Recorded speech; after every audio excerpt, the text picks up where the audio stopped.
1870년대 러시아 상트페테르부르크 고위 관리직으로 살아가는 카레니의 아내, 그 유명한 안나 카레니나.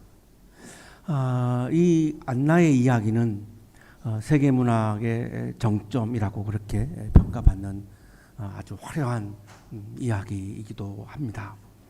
하지만 동시에 우리 모든 인간이 겪고 있는 고독과 또한 절망을 아주 깊이 드러내기도 합니다. 이 등장인물 중에 가장 저자인 톨스토이를 닮은 사람이 레빈이라고 하는 사람인데, 신앙과 이성 사이에서 방황하고 굉장히 고뇌를 합니다. 신앙을 선택하자니 합리적이지가 않습니다. 이성을 선택하려고 하니까 사랑을 할 수가 없습니다. 이성에는 한계가 있고 신앙에는 비합리성이 존재하기 때문에 신앙도 이성도 선택하지 못하고 내가 누구인가, 내 삶의 의미가 무엇인가, 내 삶의 목적이 무엇인가, 내가 지금 무엇 때문에 내가 지금 살고 있는가, 깊은 그런 고뇌를 하면서 절망에 빠집니다. 정도의 차이는 있습니다만 오늘을 살고 있는 우리들의 삶의 한 그런 모습이기도 하죠. 이성은 다른 사람들을 사랑하라는 결론에 이를 수 없어. 그것은 비이성적이니까. 레빈의 말입니다. 이성이란 내가 손해보지 않아야 되는데, 내가 이익을 얻어야 되는데, 내가 타자에게 내 것을 나누어 준다? 굉장히 비이성적인 거죠. 그래서 이거를 이성의 한계를 느껴서 신앙을 선택하려고 봤더니 또 너무나 비합리적이어서 그것도 선택할 수가 없습니다. 아주 깊은 그런 절망에 빠지고 삶의 의미를 찾지 못해서 방황하고 헤맵니다. 그러다가 키티라고 하는 한 여성의 매력을 느꼈고 사랑의 고백을 했다가 거절을 당합니다. 사랑을 고백했다가 거절을 당하는 장면, 참 가슴이 찢어질 정도로 아픈 장면이죠. 이거를 경험을 해보지 못한 분들은 이해를 못할 겁니다. 내가 사랑을 고백했다가 거절당할 때 그게 얼마나 아픈 것인지. 저는 6명의 여성에게 거절을 당했습니다. 그 가슴이 찢어진다, 추상적인 말인데 저는 진짜 그거를 경험했습니다. 진짜 가슴이 막 찢어집니다. 자살하고 싶습니다. 우리 여성 청년들 가급적이면 남성이 고백하면 그냥 들어주면 좋겠어요. 너무 아파요. 이 아픔, 사랑에 고백했다 거절당한 아픔, 내가 왜 살아야 하는지를 알 수가 없는 이 절망, 오늘도 눈을 뜨고 도저히 내가 숨을 쉬며 살 수 없는 이 막막한, 이거를 달랠 수가 없어가지고 시골로 갑니다. 시골에 갔다가 한 농부를 만나는데 이 농부가 하는 말이 아주 단순한 말이지만 굉장히 깊은 말입니다. 자신의 필요만이 아니라 영혼을 위해 살아야 한다. 자신의 필요만이 아니라 영혼을 위해 살아야 한다. 오늘날 우리가 만나는 사람들의 만남을 보면 자신의 필요 때문에 나에게 접근해 와서 나를 만나는 사람들이 대부분일 겁니다. 이걸 우리가 경험하며 삽니다. 정말 자신의 영혼을 담은 만남을 위해서 나를 찾아오는 사람이 몇 사람이나 될까요? 내가 필요한 것 때문에, 내 필요한 이익 때문에 만나는 만남이 거의 대부분일 겁니다. 이 농부가 하는 말은 그렇게 살지 말라는 겁니다. 그렇게 살면 삶의 의미를 찾을 수가 없다는 거죠. 오늘날 우리 한국의 그리스도인들도 나의 필요 때문에 예배의 자리에 오는 분들이 있을 겁니다. 내가 정말로 하나님을 사랑해서 내 영혼을 담아서 예배 자리에 오시는 분들도 계시겠지만 내 필요를 이루기 위해서 예배 자리에 오시는 분들도 있을 것입니다. 그 경우에는 진정한 영적인 기쁨을 맛볼 수 없다는 것이죠. 이 말을 들은 레위는 굉장한 충격을 받고 그런 종교적인 각성을 합니다. 깨달음을 얻습니다. 그때 이 레윈이 하늘을 바라봅니다. 하늘을 바라보는 장면에서 이 톨스토이는 아주 구체적으로 묘사를 하지 않습니다. 하늘을 바라보다가 자기도 모르게 고백을 합니다. 이런 게 믿음이 아닐까? 나의 하나님 감사합니다. 그리고 막 흐느끼는 그 감정을 억누르면서 두 손으로 눈물을 닦아냅니다. 감격의 눈물이죠. 이성과 신앙 사이에서 고민하던 레빈이 신앙을 선택하고 있는 순간입니다. 조금 아쉽게도 톨스토이는 이 장면을 아주 구체적으로 묘사하지는 않습니다. 그러나 하늘을 바라보다가 나오는 장면입니다. 믿음이 절망을 이겨내는 힘을 생생하게 보여주고 있는 그런 장면이죠. 여러분은 절망이 찾아왔을 때 어떤 마음으로 그 절망을 마주하십니까? 절망과 고독이 나에게 엄습해 왔을 때 나는 어떠한 자세로 어떠한 태도로 그 절망과 고독을 내가 마주하고 있습니까? 또 무엇을 통해서 나는 하나님과 깊은 관계를 맺고 있습니까? 레위는 이 눈물을 흘리면서 하는 고백, 하늘을 바라보다가 눈물로 하는 고백, 이때에 하나님과 아주 가까워지는 경험을 했습니다.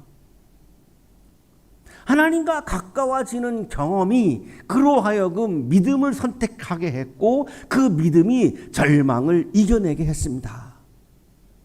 자, 그렇다면 오늘날 우리는 내가 하나님과 친밀한 관계를 맺기 위해서 내가 어떤 노력을 하고 있습니까? 오늘 본문 속에서 아브라함은 믿음으로 절망을 넘어섭니다. 믿음으로 하나님과 친밀해집니다. 그 믿음으로 하나님으로부터 용납을 받습니다. 이 장면을 우리들에게 보여주고 있는 것이 오늘의 성서 일과 본문입니다. 오늘 성서 일과 본문은 이렇게 시작합니다. 이런 일들이 일어난 뒤에 주님께서 환상 가운데 아브라함에게 말씀하셨다. 하나님의 임재, 현현이죠. 하나님께서 아브라함에게 나타나셨습니다. 현현하셨습니다. 임재하셨습니다. 이건 오늘날에도 일어나고 있는 사건이죠. 그리고 말씀합니다. 말씀으로 나에게 현현하시고 말씀으로 나에게 임재하십니다. 말씀을 내 마음에 가득 채우고 내가 말씀에 집중하고 내가 말씀을 따르고 내가 말씀을 소중하게 여기고 내가 말씀의 지배를 받지 않고는 하나님의 임재를 하나님의 현현을 오늘날에 우리는 경험하기 어렵습니다. 그냥 자기 감정으로 하나님을 만났다고 생각하시는 분들도 계십니다만 말씀 외에는 내가 하나님의 임재와 현현을 경험하는 길이 없습니다. 아브라함도 지금 믿음의 아버지라고 하는 이 아브라함도 이 말씀 속에서 하나님의 임재와 현현을 경험합니다. 임재하신 현현하신 하나님이 아브라함에게 이렇게 말씀합니다. 아브라함아, 두려워하지 말아라. 나는 너의 방패다. 내가 받을 보상이 매우 크다. 아브라함아, 두려워하지 말아라. 아브라함은 자식이 없었습니다. 이 자식이 없다라고 하는 것은 고대 사회에서 한 가정의 이 문제와 아픔이 아니라 공동체 전체, 부족 전체에 생사가 달려있는 핵심 사안입니다. 우리 부족이 살아남느냐 사라지느냐라고 하는 문제입니다. 그래서 이 미래의 불확실성 때문에 아브라함은 늘 두려움 속에 거했던 거죠. 오늘날 청년들이 미래의 불확실성 때문에 두려움 속에서 살아가는 것처럼 아브라함도 이 미래의 불확실성 때문에 두려움에 휩싸인 채로 살아갔던 겁니다. 그거를 하나님은 아시는 거죠. 그래서 첫 마디가 두려워하지 말아라. 오늘 예배를 드리고 있는 우리 모두에게 주시는 말씀입니다. 두려워하지 말아라. 미래의 불확실성 때문에 두려워하지 말아라. 왜냐하면 근거를 말씀합니다. 내가 너의 방패다. 내가 너를 보호해 준다. 미래의 불확실한 일들 때문에 내가 두려워하고 있는데 하나님은 내가 방패야. 내가 너의 방패야. 내가 너를 지켜주고 내가 너를 보호해 줄 거야. 내가 알 수 없는 미래의 시간 속에서 나를 위협하는 사건들이 기다리고 있겠죠. 하지만 하나님은 나의 방패다. 그래서 내가 너를 지켜주시고 보호해 주신다. 그리고 나는 너에게 보상을 준다. 상급을 준다. 선물을 준다. 사카르라고 하는 말은 선물을 의미합니다. 내가 너에게 선물을 줄 거야. 무슨 선물이요? 너의 이성을 뛰어넘는 선물이야. 너는 상상도 하지 못하는 선물이야. 이런 차원에서 선물을 약속하십니다. 이 방패가 되어주시고 선물을 주심으로 내가 너의 인생의 길을 새로운 길을 나는 열어가게 할 거야. 그러니 두려워하지 마라. 오늘날 우리 청년들에게 주시는 말씀이죠. 두려워하지 말아라.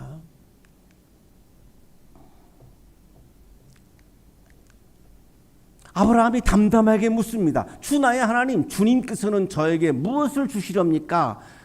선물이요. 그 뭐죠? 선물이 뭐죠? 나에게 뭘 주시려고요? 저에게는 자식이 아직 없습니다.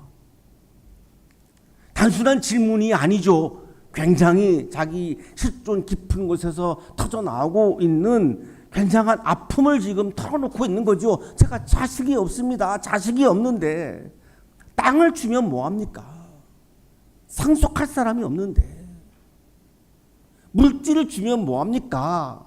제가 곧 있으면 이제 생명을 다할 텐데 그 죽고 나면 다 무의미한 것들인데 나에게 무슨 의미가 있습니까? 자식이 있어야 그거를 상속을 해야 의미가 있는 거 아니겠습니까? 그래서 나는 자식이 없습니다. 우리도 역시 아픈 고백을 하나님께 던질 때가 있죠. 하나님, 제 삶에 희망이 있습니까? 제 삶이 의미가 있는 겁니까?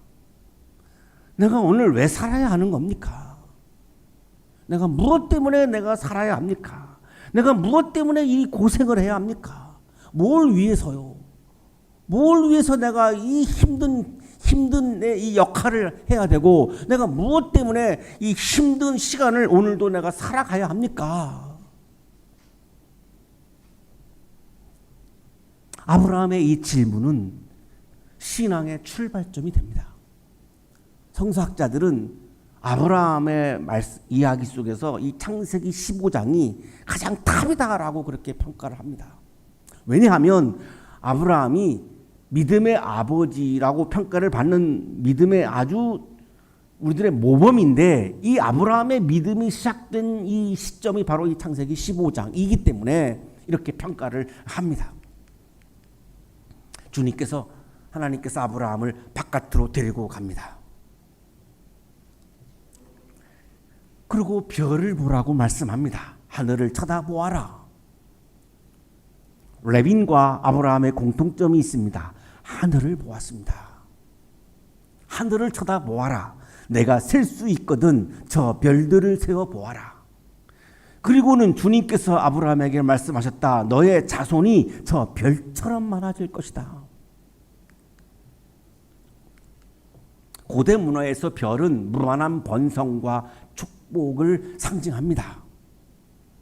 저렇게 수많은 별과 같은 자손을 너에게 줄 거다. 그래서 높은 아버지라고 하는 이 의미를 담고 있는 아브라함이 열국의 아버지라고 하는 의미를 담고 있는 아브라함이라고 하는 새로운 이름을 하나님께서 이 아브라함에게 주시죠. 저렇게 별처럼 많은 자손을 주실 것이다.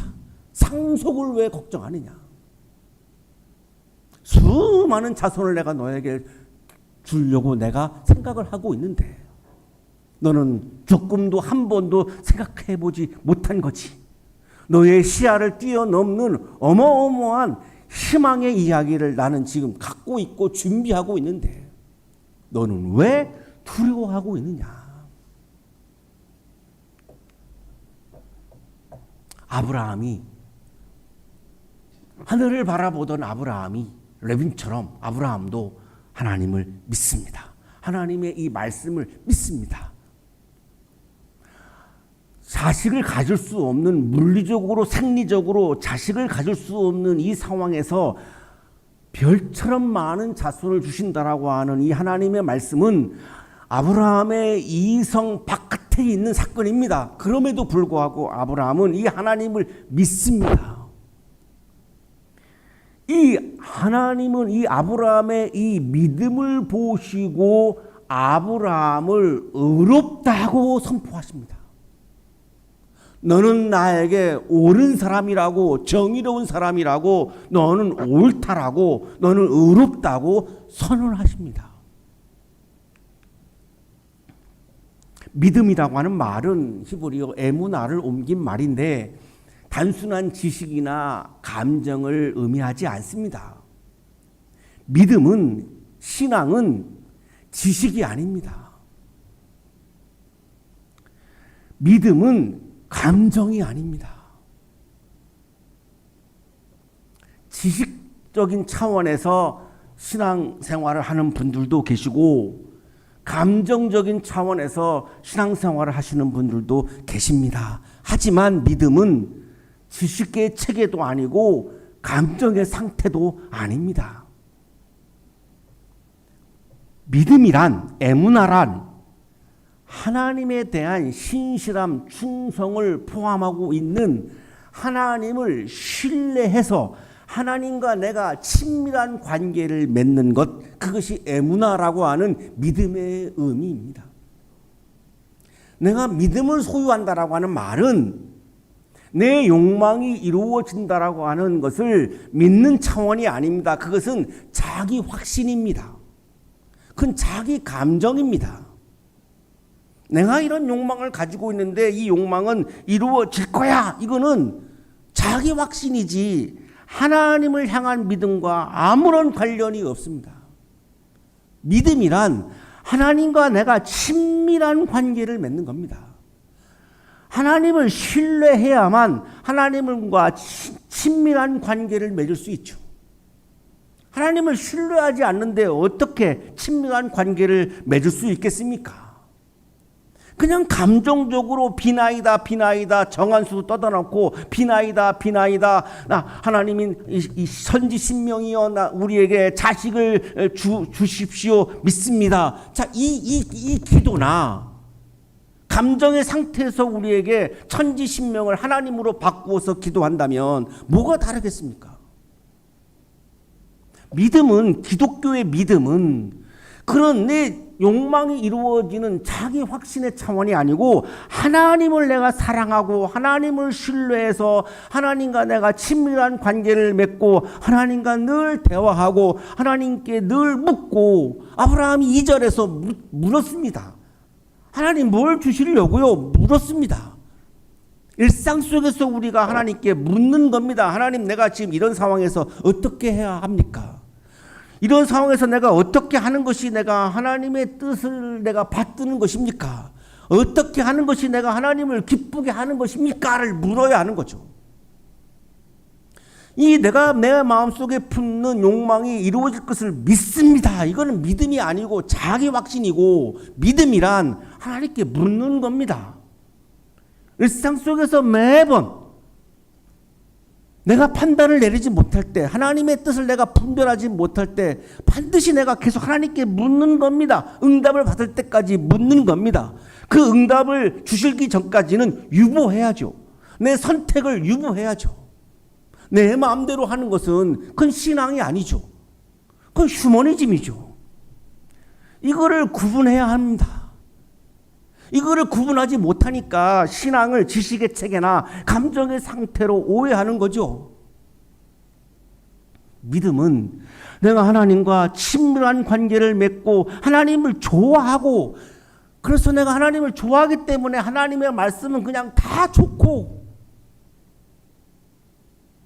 내가 사랑하는 사람이, 애인이 나에게 무엇을 말하면 그 말이 논리적이지 않아도, 그 말이 논리적으로 옳지 않아도 그냥 좋은 거죠.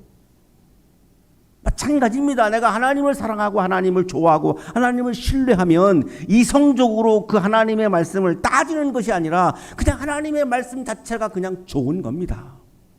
하나님과 그렇게 대화를 나누는 자체가 그냥 기쁜 거죠. 좋은 거죠. 이게 믿음입니다.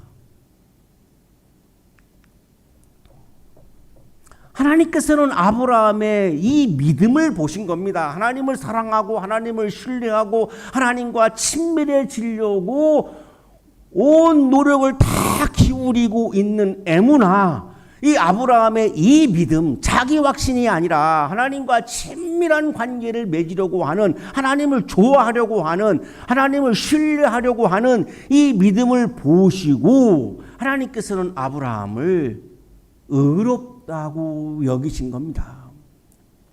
여기 의는 제데카를 옮긴 말인데 도덕적인 의로움, 도덕적인 정의로움, 도덕적인 완벽함을 의미하지 않습니다. 도덕적으로 완벽하게 옳은 상태를 말하지 않습니다. 그러면 우리 한 명도 의롭다고 여김을 받을 수 없습니다. 여기서 말하는 제데카, 의로움이란 관계 안에서의 성실을 의미합니다.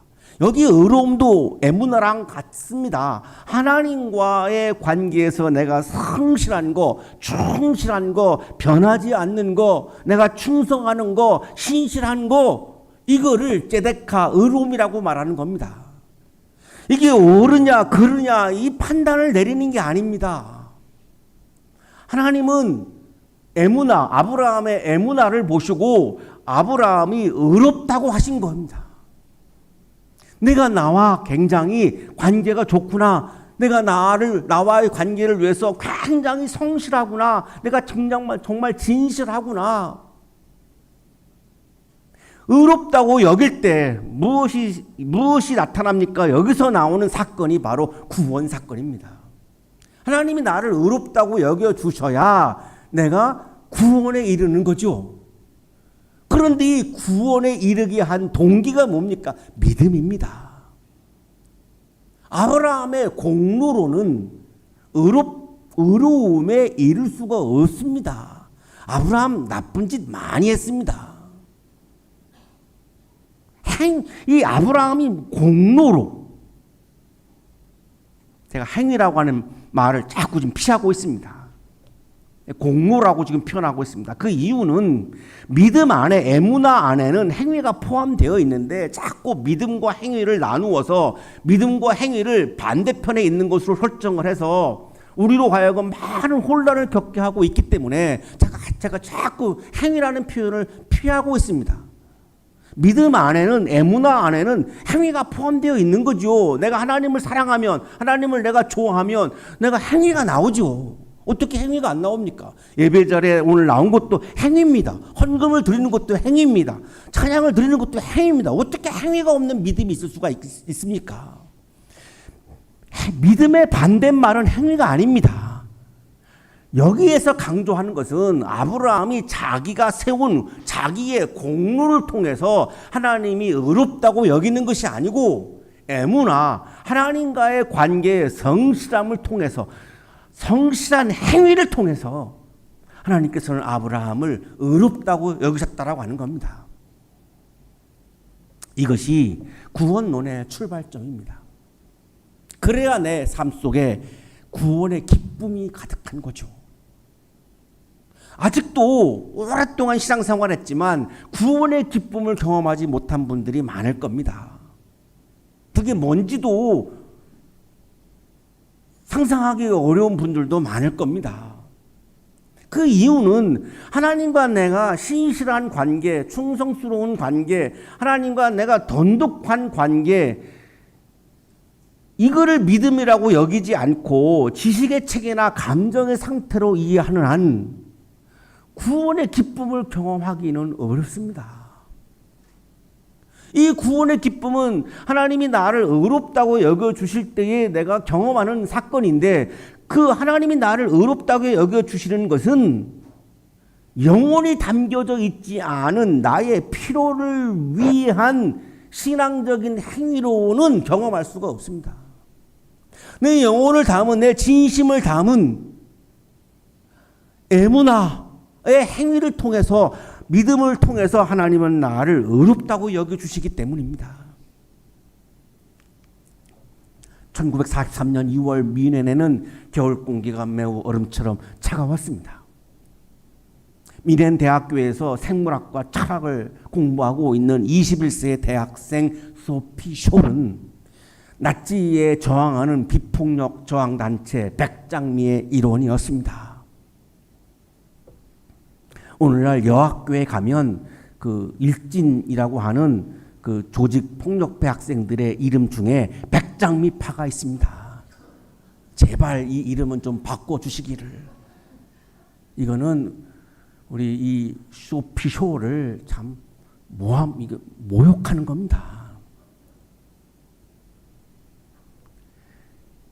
이 백장미 일원이 되어서 이 나치의 거짓과 학살을 고발하는 전단을 뿌립니다. 독일인들이여, 양심을 깨우십시오. 독일의 그리스도인들이여, 우상 숭배하지 마십시오. 히틀러를 숭배하지 마십시오 라고 하는 전단을 몰래 뿌리다가 체포됩니다. 마지막 면회 목회자가 찾아갔습니다. 소피쇼는 목회자에게 나지막하게 말합니다. 나는 하나님께서 살아계신 것을 압니다. 그리고 내가 지금 죽는다면 그분은 나를 영원한 생명으로 이끄실 것입니다. 죽음을 앞두고 소피쇼는 조금도 두려워하지 않았습니다. 이것이 하나님이 아브라함에게 주신 말씀입니다. 두려워하지 말아라. 내가 믿음을 소유하면 두려워하지 않는다. 소피쇼는 믿음을 가지고 있었고 하나님과 친밀한 관계를 가지고 있었고, 그래서 죽음 앞에서도 두려워하지 않습니다. 그녀의 목소리에는 두려움을 찾아볼 수 없습니다. 아주 깊은 평안이 깃들여 있는 그런 어조로 목회자에게 말합니다. 나를 영원한 생명으로 이끄실 것입니다. 단두다 앞에 섰습니다. 소피쇼는 하늘을 바라봅니다. 레빈과 아브라함과 소피쇼의 공통점이 있습니다. 다 모두 하늘을 바라보았습니다. 레빈도 하늘을 바라보다가 종교적인 각성을 했고, 아브라함도 하늘을 바라보다가 하나님을 신뢰하기 시작했고, 소피쇼도 하늘을 바라보며 최후를 맞이합니다. 겨울 햇살이 그녀의 얼굴을 살며시 어루만집니다. 마치 하나님의 위로가 깃드는 것 같았습니다. 그녀는 마지막으로 속삭입니다. 훗날 우리의 행동이 옳았다는 것이 밝혀질 거예요. 그래서 그녀는 조금도 두려워하지 않았습니다. 그 순간 보이지 않는 방패가 그녀를 감싸 안는 것 같았고, 밤하늘에 수놓인 별처럼 빛나는 하나님의 약속, 하나님의 상급, 하나님의 보상, 이 그녀에게 주어지는 것 같았습니다. 하나님의 보상은 그녀를 죽음의 세계가 끝이 아니고 영원한 세계로 그녀를 이끌어 주었습니다. 그녀의 죽음은 끝이 아니었습니다. 믿음은 절망을 넘어섰습니다. 하나님께서는 보상으로 그녀를 하나님의 의로움 안으로 그녀를 인도해 주셨습니다. 돌스토이는 안나 까레니나에서 인간 이성만으로는 타자를 사랑할 수 없다고 강조합니다. 대학과 관련 있는 우리 모두는 이성을 매우 중요시 여기는 사람들입니다. 중요합니다. 몰이성적인 비이성적인 신앙은 매우 위험합니다. 이성은 매우 중요합니다. 하지만 이성만으로는 한계가 있습니다. 이성만으로는 내가 타자를 조금도 한순간도 사랑할 수 없습니다. 어떻게 내가 이성적으로 내가 타자를 사랑할 수 있습니까? 손해인데. 그래서 이성이 매우 중요한데 그 이성이 빛나기 위해서는 반드시 이성은 신앙을 필요로 합니다. 그래서 신학자 칼 마르트는 이렇게 덧붙입니다. 하나님으로부터 우리가 얻게 되는 의는 그리스도의 의로서 이성적인 나는 의로워질 수 없습니다. 계산적이고 이기적인데 내가 어떻게 의로워질 수 있습니까? 그래서 하나님으로부터 우리가 얻게 되는 의는 나의 의가 아니라 그리스도의 의로서 우리에게는 낯선 의이고 이성을 가지고 있는 나로서는 하나님의 의로움이란 낯선 거죠. 그런 한에서 우리의 나의 의가 된다. 그리스도의 의가 그리스도의 의로움이 나의 의로움이 되는 것이지 내가 의로운 존재일 수는 없다. 그런데 내가 어떻게 의로워질 수 있는가? 내가 어떻게 구원에 이를 수 있는가? 그것은 그리스도의 의가 나의 의가 될 때에 가능한 것이다. 그 그리스도의 의가 나의 의가 되는 것은 어떻게 가능한 것이냐? 그거는 하나님을 향한 믿음으로 가능하다. 하나님과 내가 친밀한 관계가 이루어질 때, 하나님과 내가 돈독한 관계가 이루어질 때, 하나님과 내가 사랑하는 관계가 될 때, 하나님과 내가 좋아하는 관계가 되어질 때, 하나님과 날마다 대화를 나누는 관계가 될 때, 이 구원의 사건은 가능해지는 것이다. 사랑하는 한양 가족 여러분, 절망이 다가올 때가 있습니다. 그때마다 하나님을 신뢰하는 믿음으로 하나님의 의를 선물로 받으시기 바랍니다. 하나님의 의를 선물로 받으셔서 그 하나님의 의로움이 나의 의로움이 되어서 그 믿음으로 절망을 이겨내시고 하나님이 주시는 평화와 희망 안에서 거하시고 하나님의 평화와 희망이 충만한 가운데 오늘 하루를, 오늘의 일상을 구원의 기쁨 안에서 살아가는 여러분의 삶이 되시기를 간절히 축원합니다.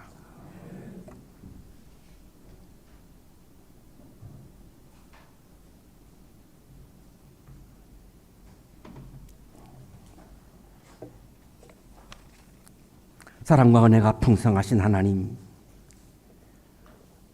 우리가 연약하고 두려움에 휩싸일 때 주님을 신뢰하는 믿음을 허락하소서. 불확실한 미래 앞에서도 흔들리지 않는 믿음을 주시고 오직 주님만이 우리의 방패요 보상이심을 믿게 하소서. 이 믿음으로 희망과 평화를 누리게 하소서. 예수 그리스도의 이름으로 기도하옵나이다. 아멘.